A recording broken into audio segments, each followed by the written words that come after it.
এরকম জোরে বলার তো জেনারেলি হয় না সম্ভবত। তো এখানে সে আসছে, আমার কাছে মনে হয় তার একটু সময় দেওয়া উচিত, সবাই যাতে এক্সপেকটেশন যাতে বেড়ে না যায়।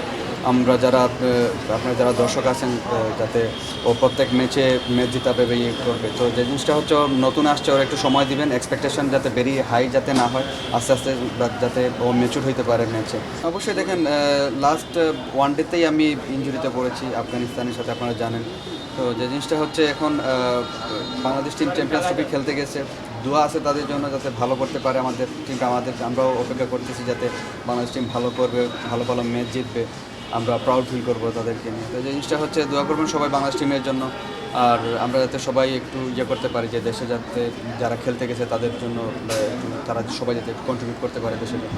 ইন্টারন্যাশনাল ম্যাচ সব জায়গায় ডিফিকাল্ট, সব টিমের জন্য। আপনি দেখেন চ্যাম্পিয়ন্স ট্রফিতে যারাই কম্পিটিশন করতে গেছে, ওখানে সবাই কিন্তু ইকুয়ালি, কেউ কাউকে আপনি ছোটো করে দেখতে পারবেন না। আরেকটা জিনিস হচ্ছে, বাংলাদেশ টিম আমরা জানি, আমরা ওয়ান ডে খেলাটা খুব ভালো বুঝি এবং ভালোভাবে খেলতে পারে।